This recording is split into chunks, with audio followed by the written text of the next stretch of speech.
Ipagsama mo ang labong sa kapapaya, napakatindi ng sarap, tapos may daing panabangos. Nako, mapapalaban ka talaga sa kain. Labong, pakukuluan lang natin sa kumukulong tubig sa loob ng 5 minuto. Papaya, balatan muna natin, saka natin hiwain na ganyang kalalaki lang. Ang pagkahiwa ko pala dyan, manipis lang para mabilis din maluto ang papaya. Pagkalipas ng 5 minuto, salain natin yung labong, yung pinakasabaw niyan, itatapon natin. Ihalo na rin natin yung papaya, ibalik lang natin yung kawali, hiwain muna natin sa 3 yung okra, himayin natin yung saluyot. Mas maraming saluyot, mas masarap yung daing na bangus. Lagyan lang natin ng asin, paminta, saka natin lamas-lamasin para manuot talaga yung mga pangpalasa guys sa daing na bangus. Tapos magisa na tayo ng sibuyas, paminta, gisahin natin ng maigi to. Tapos ilagay na natin yung hipon. Maglagay tayo agad ng patis, patutuyuan natin sa patis to guys, yung ganyang pagkagisa guys. Oh, nanonood talaga yung lasa niyan guys. Tapos ilagay na natin yung papaya sa kalabong. Saka natin gisahin ng maigi to. Ilagay na natin yung kakanggata. Tapos pangpalasa, seasoning granules, kaunting asin. Saka natin pakukuluan sa loob ng 10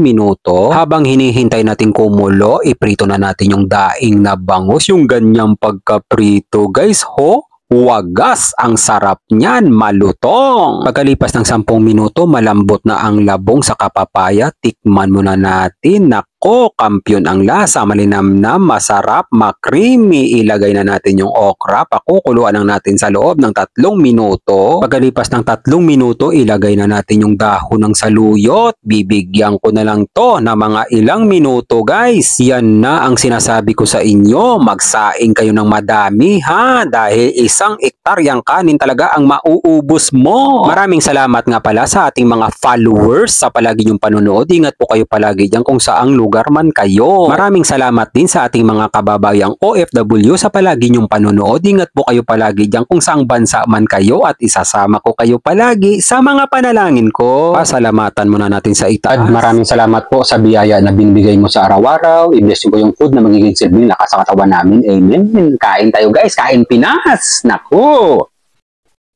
Ginataang papaya at labong. Sabaw muna. Para sa inyong lahat guys. Sarap. Lagyan rin sabaw. Sarap ng sabaw niyo guys.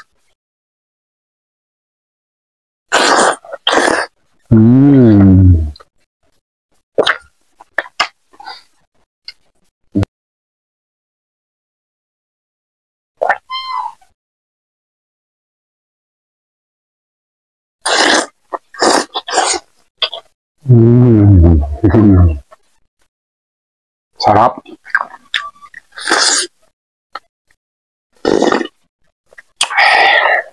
Masarap siya pag pinagsama papaya sa kalabong guys. Kampiyon ang lasa.